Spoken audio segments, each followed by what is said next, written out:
ओम नमो भगवते वासुदेवाय नमो नमः। राधे राधे दोस्तों। सावन मास की पूर्णिमा आपको बहुत ढेर सारी शुभकामनाएं।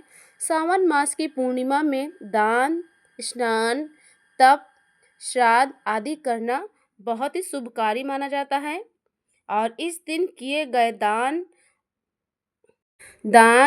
तप का बहुत ज़्यादा महत्व बताया गया है।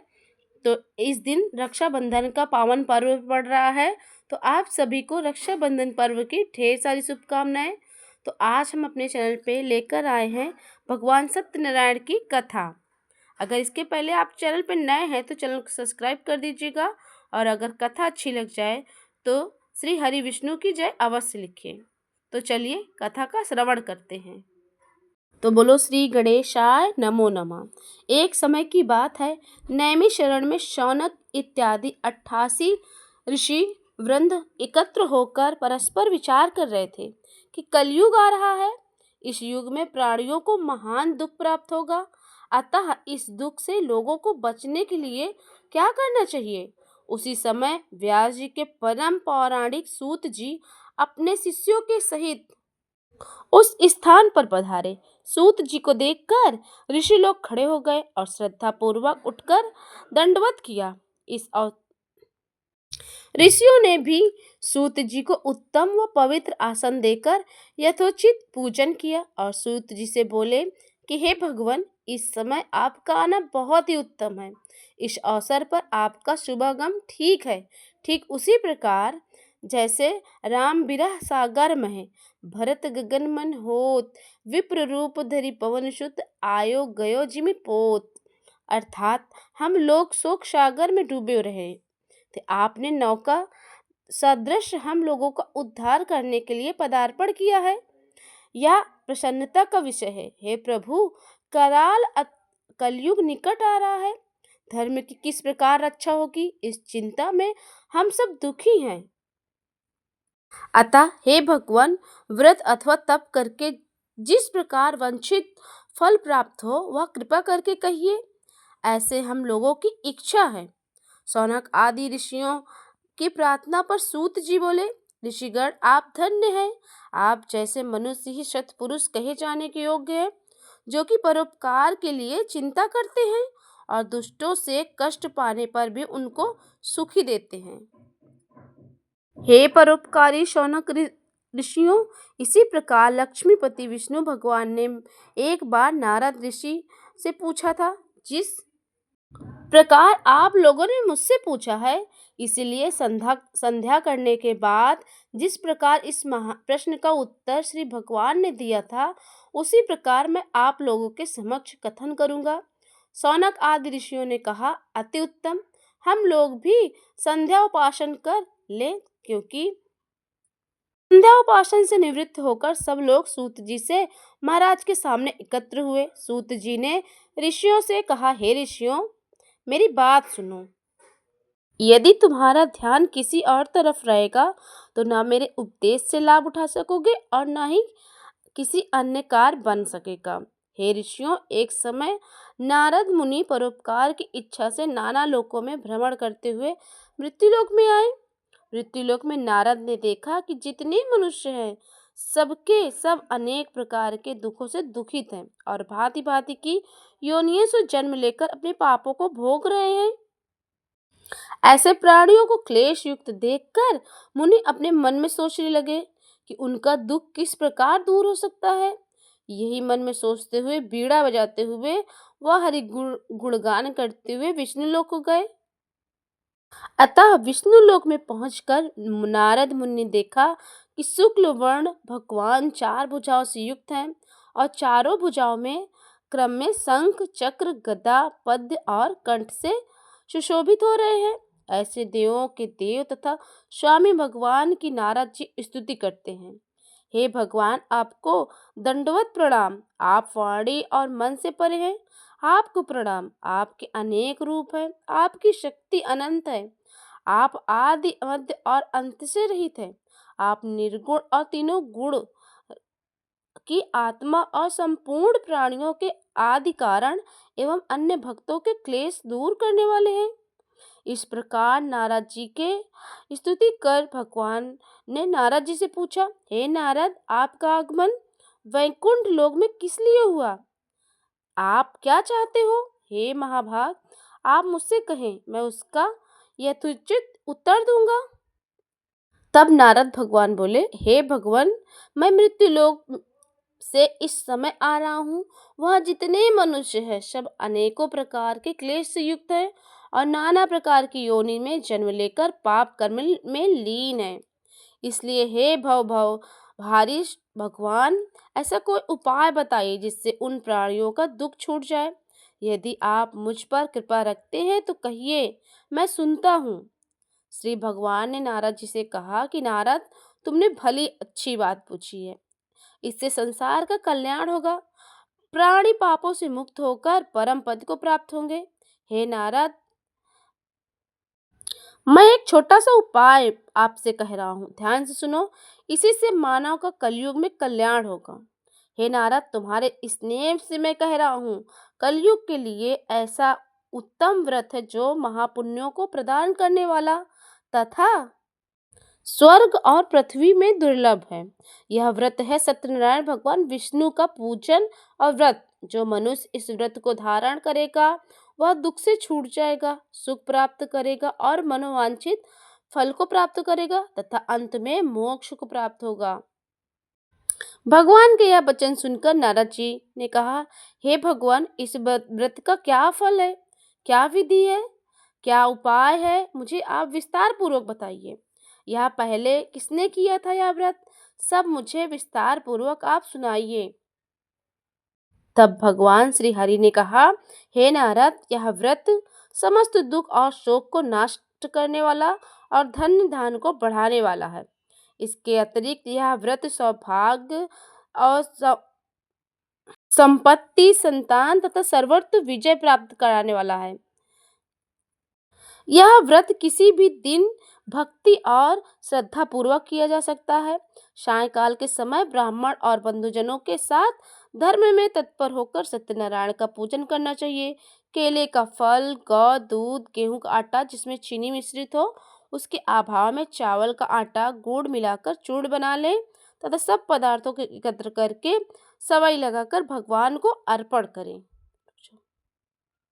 फिर ब्राह्मण और पुस्तकों का पूजन करके दक्षिणा देके अपने बंधुजनों के साथ इस कथा का श्रवण करें। तत्पश्चात बंधुजनों के सहित ब्राह्मणों को भोजन करावें। प्रसाद खाने के बाद नाच, कीर्तन, गाना आदि भजन भगवान के सामने करें। इसके बाद लोग जब अपने घर जाने लगे तो भगवान सत्यनारायण का नाम जरूर जपें।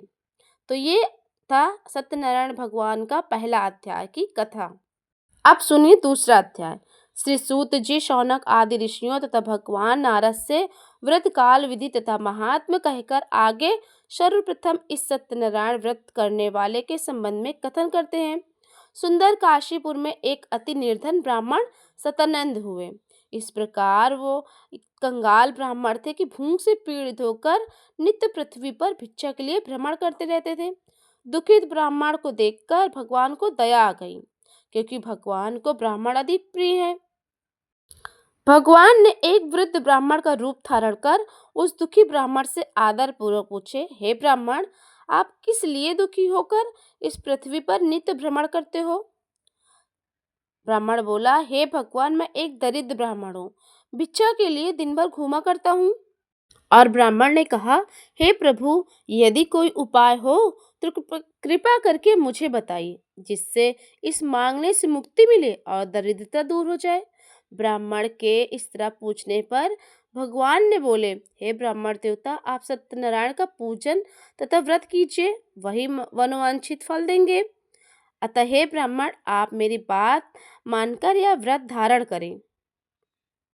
वृद्ध ब्राह्मण रूपी भगवान व्रत का विधान बताकर अंतर ध्यान हो गए।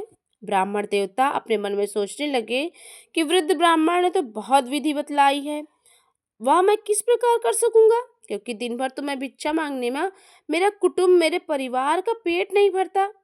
अतः वो चिंता में निर्मग्न होकर रात भर ब्राह्मण को नींद नहीं आई। प्रातः काल उठकर वो शौच आदि क्रिया से निवृत्त होकर उसने मन में यह संकल्प किया कि आज के दिन चाहे जो कुछ भी इच्छा मिले, मैं उसी से भगवान सत्यनारायण का पूजा व्रत करूंगा। यह संकल्प मन में करके ब्राह्मण भिक्षा के लिए घर से निकला। उस दिन भगवान की कृपा ऐसी हुई कि उसे बहुत सारा धन प्राप्त हुआ। ब्राह्मण ने उसी धन से अपने बंधुओं को बुलाकर प्रसन्नता पूर्वक भक्ति और श्रद्धा के साथ भगवान सत्यनारायण की विधिवत पूजा की, व्रत किया। पूजन और व्रत के प्रभाव से ब्राह्मण सब दुखों से मुक्त हो गया और समस्त संपत्ति से पूर्ण हो गया। तब से वह ब्राह्मण हर बराबर हर महीने का यह व्रत करने लगा और इस प्रकार वह उत्तम ब्राह्मण ने सत्यनारायण का व्रत और पूजन किया। इससे वह ब्राह्मण समस्त पापों से छूटकर अंत में मोक्ष को प्राप्त हुआ। श्री सूत जी ने शौनक आदि ऋषियों से प्रश्न किया कि जो यह कथन किया वो आगे कहो।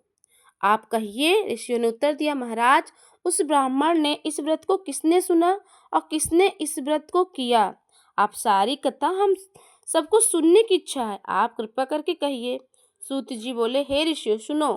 ब्राह्मण से सुनकर जिसने इस व्रत को भूतल पर किया वह अब मैं आप लोगों के सामने बताता हूँ।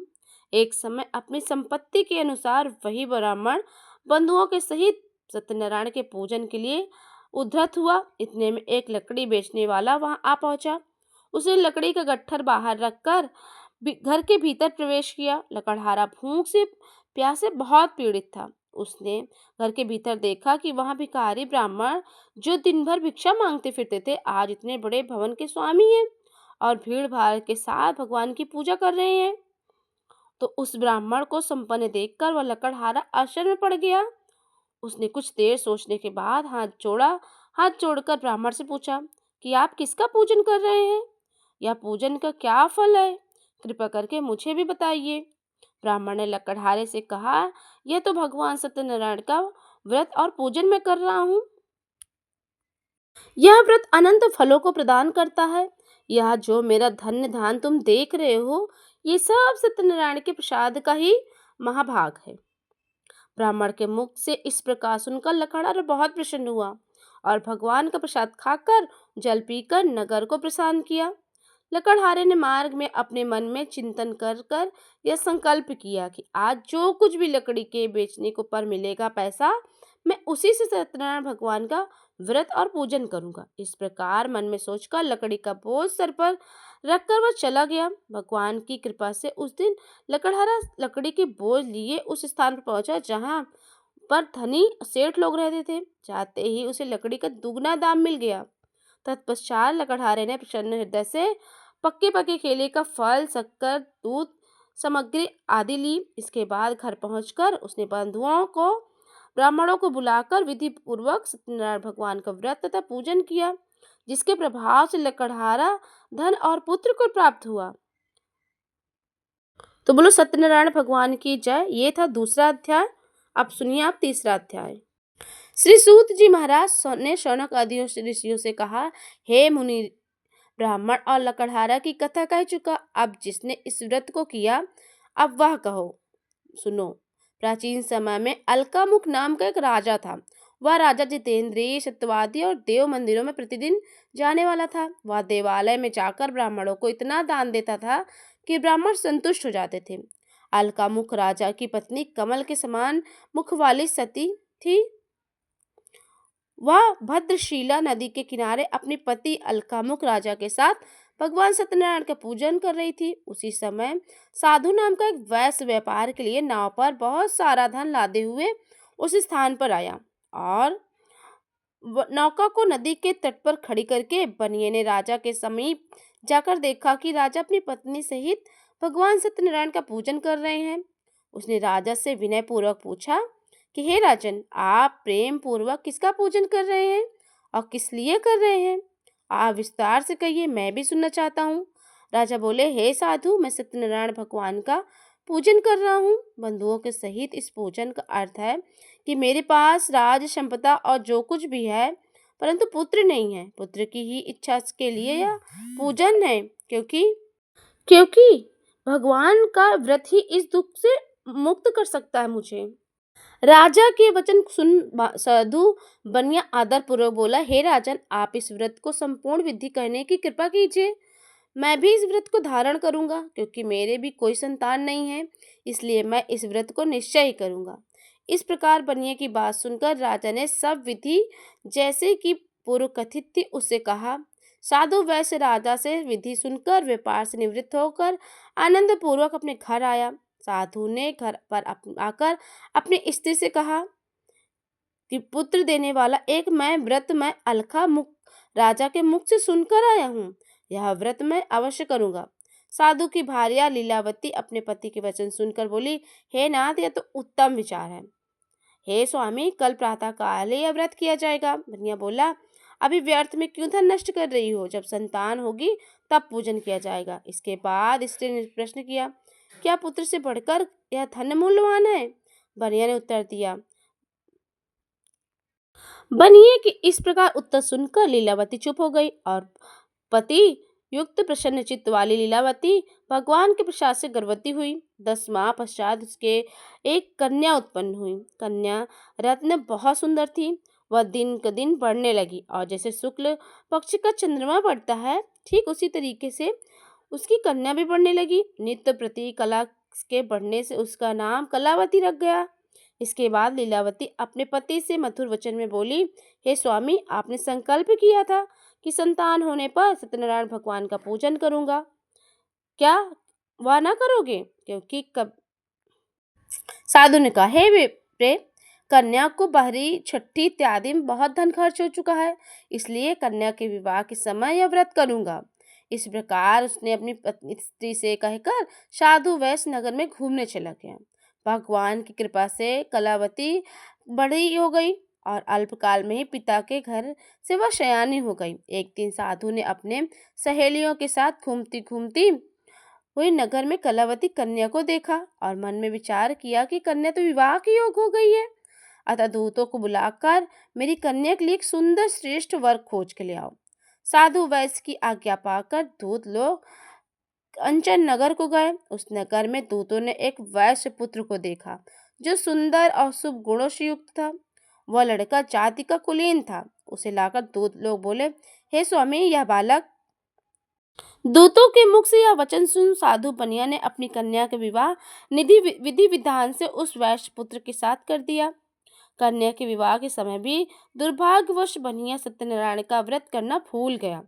भगवान उसकी इस निष्ठा पर बहुत रुष्ट हुए। व्यापार में कुशल साधु बनिया ने विवाह करने के बाद ही निश्चय किया कि व्यापार के अब कहीं चलना चाहिए, अतः दामाद को साथ लेकर व्यापार के लिए घर से निकल गया और रत्ना सागर शारपुर नगर में पहुंचकर सागर के समीप नौका खड़ी कर दामाद के साथ व्यापार करने लगा। रत्न शारपुर नगर में के स्वामी चंद्रकेतु राजा थे। उस समय सत्यनारायण प्रभु ने साधु बनिए को श्राप दे दिया, हे बनिए, तुमको भविष्य में कठिन और महान दुख प्राप्त हो, यह लोभ का फल है। सत्यनारायण स्वामी ने बनिए को श्राप देकर यह उपाय किया कि एक दिन 2 चोर राजा का बहुत सा धन चुराकर भागे और जहां पर साधु बनिया अपने दामाद के साथ सोया हुआ था वहां पहुंचे। चोरों के पीछे राजा के सिपाही भी लगे थे। सिपाहियों को देखकर चोर डर के कारण धन बनिए के पास रखकर तुरंत भाग गए। सिपाहियों ने बनिए के निकट पहुंचकर देखा कि राजा का धन समस्त रखा हुआ है, अतः उन्हीं दोनों बनियों को चोर समझकर सिपाही लोगों ने उन्हें बंधक बना लिया और राजा के पास ले गए। और हर्षपूर्वक सिपाहियों ने राजा से कहा, हे प्रभु, यही दोनों चोर हैं जो आपका धन लेकर भागे हुए थे, अतः इनके लिए क्या आज्ञा है? राजा बोला, इन दोनों को दृढ़ बांधकर महादुर्ग के कारागार में डाल दो। सत्यदेव की माया के कारण राजा ने बनिए की एक बात भी न सुनी और समस्त धन अपने महल में रखवा लिया। यहाँ तो बनिया का हाल हुआ और घर पर बनिए की पत्नी और पुत्री को भी अत्यंत दुख प्राप्त हुआ। उनका सब धन नष्ट हो गया और चोर उठा ले गए। माता और पुत्री मानसिक और शारीरिक कष्ट से पीड़ित हो गई, भूख और प्यास से तड़पने लगी और अंत में घर घर भिक्षा मांगने लगी। देवी बनाकर एक दिन भूख से पीड़ित होकर कलावती कन्या एक ब्राह्मण के घर में पहुंची। वहां उसने देखा कि भगवान सत्यनारायण का पूजन हो रहा था। उस स्थान पर बैठ गई और कथा सुनकर भगवान की बहुत विनती की। इसके बाद वह प्रसाद खाकर बहुत रात बिताने पर अपने घर वापस आई। लीलावती क्रोध करके बोली, हे पुत्री, इतनी रात बीत गई, तू कहाँ थी? तेरे मन में क्या है? माता की बात सुनकर कलावती ने कहा, हे माता, मैं सत्य कहती हूँ, मैं ब्राह्मण के घर भिक्षा लेने गई थी। वहां भगवान सत्यनारायण का पूजन और व्रत चल रहा था। पूजन दुख से युक्त मुक्त करने वाला तथा मनोवांछित फल को देने वाला है। कन्या का वचन सुनकर भगवान का व्रत करने के लिए उद्धत हुई प्रातः काल कन्या से बोली, हे तू पूजन की सामग्री एकत्र कर। आज भगवान सत्यनारायण का पूजन मैं करूंगी। बंधु तथा स्वजनों के सहित उस स्त्री ने सत्यनारायण भगवान का पूजन किया और प्रभु से प्रार्थना की, हे भगवान, मेरे पति और दामाद शीघ्र वापस आ जाएं, तो फिर मैं आपका व्रत धारण करूंगी। मेरे पति और दामाद से जो भी कुछ अपराध हो उसे भगवान क्षमा कीजिए। इस प्रकार लीलावती के व्रत और पूजन के प्रभाव से भगवान प्रसन्न हो गए और चंद्रकेतु राजा के स्वप्न में कहा कि राजा, प्रातः काल उन दोनों बनियों को कारागार से मुक्त कर दो और जो कुछ उन दोनों का धन छीन लिया है वह उन्हें वापस कर दो। यदि ऐसा ना करोगे तो मैं तुम्हें राज्य और पुत्र धन सहित नष्ट कर दूंगा। इस प्रकार स्वप्न में राजा से कहकर भगवान अंतर ध्यान हो गए। राजा प्रातःकाल अपने प्रियजनों के साथ सभा में बैठे और रात्रि का देखा हुआ स्वप्न लोगों से कहा। सब लोग सुनकर बोले, हे महाराज, स्वप्न सत्य प्रतीत होता है। स्वप्न की आज्ञा के अनुसार ही आचरण करना उचित है। अतः राजा ने दूतों को आज्ञा दिया कि दोनों पनियों को कारागार से मुक्त कर दो। राजा की आज्ञा पाकर दोनों दूत लोगों ने कारागार से दोनों बनियों को निकालकर राजा के समीप उपस्थित किया और विनय पूर्वक राजा से कहा, हे राजन, हम बंधन से मुक्त करके दोनों बनियों को ले आए। इसके बाद दोनों ने राजा चंद्रकेतु को दंडवत प्रणाम किया और वो अपने पुराने पिछले सोचकर भय से व्याकुल होकर मौन हो गए और वे भयभीत थे, इसलिए कि तब राजा ने दोनों बनियों की ओर देखकर कहा कि जो तुमको दुख प्राप्त हुआ है, इसका कारण दैव मैं नहीं। इस समय कोई भय नहीं है, तुम निर्भय हो जाओ। इतना कहने के बाद राजा ने उनकी हथकड़ी कटवा दी और बाल बनवाने की आज्ञा दी। बनियों ने अपना बाल बनवाया। तत्पश्चात राजा ने उन दोनों को वस्त्र और आभूषण से सुसज्जित किया और मीठे वचनों से राजा ने बनिए को संतुष्ट किया और उनका जो धन ले लिया था उनका दुगना द्रव्य उन्हें दे दिया। अंत में राजा ने उनसे कहा, हे साधु, तुम अपने घर को प्रस्थान करो। राजा की आज्ञा पाकर बनियों ने कहा, आपका संदेश हम जा रहे हैं। इस प्रकार कहकर दोनों अपने घर के लिए प्रस्थान किया। बोलो सत्यनारायण भगवान की जय। यहाँ पे तीसरा अध्याय समाप्त होता है। सूत जी शौनक आदि ऋषियों से कहते हैं कि हे ऋषियों, साधु बनिया यात्रा से पूर्व मंगल कृत करके ब्राह्मणों को धन देकर अपने रत्नापुर नामक राम नगर को चला। जब बनिया कुछ मार्ग चला तो भगवान ने सोचा कि क्यों ना इसकी परीक्षा ली जाए। इस बनिया का हृदय शुद्ध हुआ कि नहीं हुआ। अतः दंडी स्वामी का रूप धारण करके साधु बनिया से प्रश्न किया, हे साधु, तुम्हारी नौका में क्या वर्तमान है? धन के मन में चूर हुए बनिए ने उत्तर दिया, हे दंडी, तुम क्यों पूछते हो? क्या तुम्हारी इच्छा द्रव्य लेने की है? तो तुम यह कहा, हे दंडी, मेरी नौका में नमक, मसाला, लता पत्र आदि वर्तमान है। इस प्रकार बनिया का निष्ठुर वचन सुनकर दंडी भगवान ने कहा, तुम्हारा वचन सत्य हो। ऐसा कहकर उस स्थान से भगवान सिंधु के समीप जाकर एक जगह बैठ गए। उनके जाने के बाद बनिया ने अपना नित्य कर्म किया। तत्पश्चात उसने नौका की ओर देखा। नौका जल के ऊपर आ गई थी। वह सोच में पड़ गया। जब उसने नौका पर चढ़कर देखा तो नौका में जवाहर रहित की जगह लता पत्र मिला। बनिया मूर्छित होकर पृथ्वी पर गिर पड़ा और होश आने पर वह अत्यंत चिंतित हुआ। साधु बनिया के दामाद ने साधु बनिया से कहा, शोक तथा चिंता क्यों करते हो? हे पिता, आपको उन्हीं दंडी का श्राप है, व्यर्थ में चिंता न करें। और आप दंडी स्वामी की शरण में जाकर उनसे क्षमा मांगो। वे आपकी इच्छा जरूर पूरी करेंगे और आपको माफ भी कर देंगे।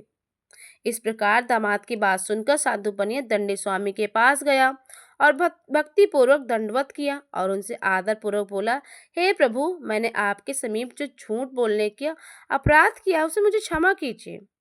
इस प्रकार साधु बनिया बार बार दंडवत किया और महाशोक से परेशान हो गया। साधु का अत्यंत विलाप देखकर भगवान ने कहा, हे साधु, रो मत। तुमने पूजा करने का वादा किया था किंतु अभी तक नहीं किया, इसलिए हे मूर्ख, मेरी ही आज्ञा के से ये बार बार तुझको दुख प्राप्त हो रहा है। दंडी स्वामी का कथन सुनकर साधु बनिया बोला, हे भगवान, आपकी माया से ब्रह्मा आदि इत्यादि देवता भी मोहित हैं और वे भी आपके आश्चर्यजनक रूप तथा गुण से अभिज्ञ हैं। मैं तो मूर्ख हूँ, इसलिए मैं आपको कैसे जान सकता हूँ। माया में लीन हूँ।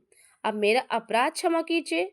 मैं अपने वैभव के अनुसार पूजन करूंगा। मैं आपकी शरण आया हूँ, अतः मेरा पूरा धन आप मुझे देकर मेरी रक्षा कीजिए। इस प्रकार साधु की युक्ति युक्त बात सुनकर दंडी स्वामी प्रसन्न हुए और साधु बन्ये से बोले, ऐसा कहकर दंडी स्वामी ने बन्ये को वर दिया कि तुम्हारा मनोरथ सिद्ध हो, अर्थात तुम्हारा द्रव्य तुम्हें वापस मिल जाए।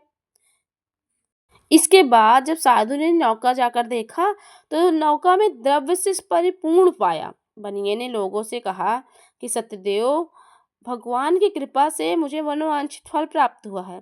तत्पश्चात वह बनिया अपने स्वजनों सहित उस स्थान पर श्रद्धापूर्वक भगवान का पूजन करके उनकी कृपा से घर के लिए प्रस्थान को हुआ। वह हर्षपूर्वक सत्यदेव के प्रसाद से नाव की सब चीजें संभाल कर दामाद और नौकरों को साथ लेकर साधु बनिया स्वदेश को रवाना हुआ। कुछ समय बाद वह अपने नगर के समीप पहुंचा तो दामाद से बोला, अब देखो, अपना रत्नपुर नगर दिखाई पड़ रहा है। इस प्रकार कहकर उसने अपने द्रव्य की रक्षा करने वाले दूत को अपने घर भेजा। जब दूत नगर में पहुंचा तो साधु की स्त्री को देखकर हाथ जोड़कर प्रिय वचन से बोला, आपके पति और दामाद सब लोगों के साथ बहुत सा धन लेकर नगर समीप आ गए हैं। दूतों के मुख से यह वचन सुनकर उस प्रतिव्रता पत्नी से प्रसन्न होकर उस समय अपनी कन्या से कहा, तुम सत्यनारायण भगवान का पूजन करो, मैं शीघ्र पति का दर्शन करके आती हूँ। ऐसा कहकर वह पति दर्शन करने चली गई और कलावती ने अपनी माता की इस तरह की बात सुनकर शीघ्र सत्यदेव का पूजन किया समाप्त किया और भगवान का प्रसाद बिना ग्रहण किए ही वह अपने पति के दर्शन के लिए चल पड़ी। इससे भगवान ने रुष्ट होकर उसके पति की नाव को द्रव्य सहित जल में डुबो दिया। इसलिए कलावती कन्या अपने पति को न देख सकी और महाशोक से रोने लगी और भूमि पर गिर पड़ी।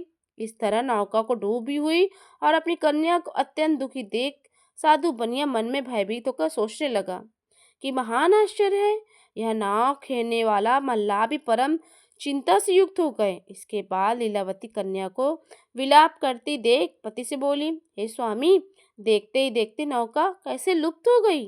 क्या जाने किसी देवता की माया हो, किंतु सत्यनारायण का महात्म जानने की किसमें शक्ति है। कहीं उनके क्रोध में तो ऐसा न हुआ। इस प्रकार कहकर वह विलाप करने लगी, रोने लगी तथा कलावती को गोद में लेकर लीलावती भी रोने लगी। इसके बाद वह अपने पति को नष्ट हुआ देखकर कलावती मन में विचार करने लगी, जब पति देव नष्ट हो गए तो मैं जीवित रहकर क्या करूंगी। अब मेरा जीना व्यर्थ है, इसलिए मुझे सती हो जाना चाहिए। इस तरह वह मन में सोचकर घर गई और पति की खड़ाऊ लेकर आई और माता से बोली। कन्या की इस तरह सुनकर वैश्य पत्नी बहुत दुखी हुई। साधु बनिया शोक से अत्यंत दुखित होकर सोचने लगा, यह सब मेरा वैभव भगवान सत्यनारायण ने हरण किया है या मैं उनकी माया से भ्रम पड़ा हूँ। तत्पश्चात उस बनिए ने सबको एकत्र किया और उनके सामने अपना मनोरथ प्रकट किया कि यदि मेरा कष्ट सत्यनारायण स्वामी दूर करेंगे तो मैं अपने ऐश्वर्य के अनुसार उनका पूजन करूंगा, क्योंकि बारंबार मेरी अज्ञानता पर कुपित होकर भगवान मुझे कष्ट दिया करते हैं और यही मेरा कष्ट निवारण करते हैं। अतः मैं इन्हीं की शरण में हूँ, अब यही मेरा कष्ट दूर करेंगे। यह कहते कहते वह वैश्य सत्यदेव भगवान से प्रार्थना करने लगा। ऐसा कहकर पृथ्वी पर बारंबार साधु ने दंडवत किया। वह दीन दयालु प्रभु उस पर प्रसन्न हुए। तत्पश्चात आकाशवाणी हुई कि हे साधु, तेरी कन्या मेरा प्रसाद त्याग कर अपने पति के दर्शन करने चली आई। इस कारण वह पति का दर्शन नहीं कर पा सकी। यदि कन्या घर जाकर प्रसाद खाकर पुनः आएगी तो इसका पति निस्संदेह प्राप्त होगा। कन्या ने गगन मंडल से आकाशवाणी सुन शीघ्र घर जाकर प्रसाद खाया। तत्पश्चात वह फिर स्थान पर वापस आई तो स्वजनों के सहित अपने पति को देखा। कन्या ने अपने पिता से कहा कि अब घर चले, विलंब क्यों करते हैं। कन्या की बात सुनकर साधु संतुष्ट हुआ और उसी समय वह सत्यनारायण भगवान के विधिवत पूजन करके द्रव्य और बंधुजनों के सहित आनंद पूर्वक घर आया। इसके पश्चात वह हर पूर्णमासी और मकर संक्रांति को सत्यनारायण भगवान का पूजन करने लगा। शौनक आदि ऋषियों से सूत जी महाराज कहते हैं कि इस प्रकार साधु बनने के व्रत के प्रभाव से इस लोक में सुख भोग कर अंत में वैकुंठ को प्राप्त हुआ। बोलो सत्यनारायण भगवान की जय। अध्याय 4 समाप्त हुआ। श्री सूत जी शौनक ऋषियों से कहा, हे मुनीश्वरों, मैं एक और कथा कहता हूँ, आप लोग सुनिए। सतयुग में एक तृणध्वज नाम का राजा था। वह अपनी प्रजा को पुत्र के समान मानता था और उनके पालन में तत्पर रहता था। इस प्रकार राजा पालक व सत्यदेव के प्रसाद त्याग देने के कारण महान दुखों को प्राप्त हुआ। एक बार वह राजा वन में आखेट के लिए गया और वहां बहुत से प्रकार के बैनल पशुओं को संहार किया। इसके बाद वह घर की ओर प्रस्थान किया। मार्ग में एक स्थान पर तट वृक्ष के नीचे राजा ने देखा कि बहुत से ग्वाले बंधुओं सहित श्रद्धापूर्वक भगवान सत्यनारायण का पूजन कर रहे हैं। इस प्रकार देख राजा अभिमानवश ना तो उस स्थान पर गया और ना सत्यदेव प्रभु के सामने मस्तक को झुकाया। तत्पश्चात गोप लोगों ने पूजन समाप्त करने के बाद सत्यनारायण का प्रसाद राजा के समीप लाकर रखा तथा वे अपने प्रसाद पर आकर इच्छा अनुसार प्रसाद ग्रहण किए और राजा उस प्रसाद को त्याग कर चला गया। तब राजा को उस प्रसाद को त्याग देने से अत्यंत दुख प्राप्त हुआ। उसके 100 पुत्र मृत्यु को प्राप्त हुए और उनका सब धन नष्ट हो गया। राजा ने अपने मन में सोचा कि सत्यनारायण प्रभु के प्रसाद त्यागने से ये मेरी दशा हुई है। यह निश्चित है क्योंकि प्रभु में इतनी शक्ति है। इस प्रकार राजा शीघ्र ही उस स्थान पर गया जहाँ गोप सत्यनारायण भगवान का पूजन कर रहे थे। तत्पश्चात राजा ने भक्ति और श्रद्धा पूर्वक तथा विधि सहित गोप लोगों के साथ सत्यदेव का पूजन किया और व्रत तथा भगवान सत्यनारायण की कृपा से राजा को पुत्र तथा धन पुनः प्राप्त हो गया। वह संसार में सुख भोग कर अंत में वैकुंठ धाम लोक को प्राप्त हुआ। सूत जी महाराज बोले, शौनक ऋषियों, जो मनुष्य सत्यनारायण प्रभु के परम दुर्लभ व्रत को करता है तथा मनोरथ सिद्ध करने वाला यह पुण्य कारक तथा कथा श्रवण करता है, वह सत्यनारायण के प्रसाद से धन धान्य तथा सब कुछ प्राप्त करता है। जो मनुष्य निर्धन है वह धनवान हो जाता है और जो बंधन से पड़ा है वह बंधन मुक्त हो जाता है तथा भय मुक्त होकर मनुष्य भय से छूट जाता है। यह सत्य है, इसमें कोई संदेह नहीं है। सत्यनारायण के प्रसाद से मनुष्य हर इस लोक से वंचित फल भोग कर अंत में वैकुंठ को जाकर स्वर्ग सुख को प्राप्त करता है। ब्राह्मण, इस प्रकार के जो सत्यदेव के व्रत को आप लोगों से कहा, उसे करने वाले मनुष्य संसार के सागरों से दुखों से मुक्त हो जाते हैं और कलयुग का विशेष फल प्राप्त कर भगवान सत्यनारायण की व्रत सत्य है। इस कलयुग में वही सनातन विष्णु धर्म सत्य रूप धारण करके सबकी इच्छा पूरी करते हैं। सूत जी कहते हैं कि हे मुनियों, जो मनुष्य यह कथा नित्य पढ़ता और सुनता है वह सत्यदेव के प्रसाद से पाप मुक्त हो जाता है। जिन्होंने पूर्व जन्म में सत्यनारायण स्वामी का पूजन किया था उनके जन्म का हाल मैं बता रहा हूँ। सतानंद जो महान विद्वान थे, दूसरे जन्म में सुदामा नाम के ब्राह्मण हुए थे और भगवान श्री कृष्ण की भक्ति और उनके मोक्ष को प्राप्त हुए थे। भिल्ल लकड़हारा दूसरे जन्म में निषाद हुआ और रामचंद्र जी को गंगा पार उतारकर स्वयं उनकी कृपा से भवसागर में पार हो गया अर्थात वैकुंठ धाम को प्राप्त किया। और अलकामुख राजा दूसरे जन्म में महाराज दशरथ हुए थे, जो भगवान श्री रंगनाथ का पूजन करके मोक्ष को प्राप्त हुए थे। और साधु वैश्य में धार्मिक और सत्य धन्य मोरध्वज राजा हुआ वह ऐसा सत्यवादी और धार्मिक था कि अपनी स्त्री के साथ अपने पुत्र का दाहिना अंग आरा से काटकर ब्राह्मण रूपी श्री कृष्ण को देना स्वीकार किया। यह कथा इस प्रकार है। एक बार भगवान ने विचार किया कि मोरध्वज राजा बड़ा सत्यवादी है, इसलिए उसकी परीक्षा लेनी चाहिए। अतः एक दिन ब्राह्मण का रूप धारण कर राजा के सामने आए। उनके साथ रस्सी में बंधा एक सिंह भी था। भगवान ने राजा से कहा, हे राजन, यह मेरा सिंह बहुत भूखा है, इसे भोजन दो। राजा बोला, आपका सिंह क्या खाएगा? भगवान ने उत्तर दिया, तुम्हारे इकलौते पुत्र के दाहिने अंग का मांस खाएगा। वह उस यह शर्त है कि तुम और तुम्हारी पत्नी आरा से काटेंगे और आंसू न बहाए। राजा ने कहा, हे ब्राह्मण, शर्त के सहित मैं अपने पुत्र का मांस देने के लिए तैयार हूँ। अंत में राजा ने वैसा ही किया जैसे ब्राह्मण चाहता था, परंतु आरे से चीरते समय लड़के की बाईं आंख से आंसू निकल आया। ब्राह्मण ने कहा, आंसू आ गया, अब नहीं खाएगा। अब लड़के ने कहा कि खाना तो दाहिने अंग का है ना, खाएगा क्यों नहीं? बाएं अंग को तो इस बात का दुख है कि यह जीव ऐसा पतित है कि अब इसे कोई ग्रहण नहीं किया, इसी से आंसू आ गया। ऐसा सुनकर ब्राह्मण रूपी भगवान बहुत प्रसन्न हुए और राजा को बैकुंठ धाम दिया। तरणध्वज राजा दूसरे जन्म में स्वयंभू मनु हुए। यह संपूर्ण भागवत की कथा सुनकर वो मोक्ष को प्राप्त हुए। ये कथा बोलो सत्यनारायण भगवान की जय। ये 5वां अध्याय यहीं पे समाप्त होता है। तो ये थी भगवान सत्यनारायण की कथा। अगर आप सभी को कथा अच्छी लगी हो तो प्लीज़ भगवान के नाम से एक कमेंट और एक लाइक भगवान के नाम से ज़रूर करें। अगर मेरे चैनल पे नए हैं तो चैनल को सब्सक्राइब कर दीजिएगा। बोलो सत्यनारायण भगवान की जय। बोलो सत्यनारायण भगवान की जय।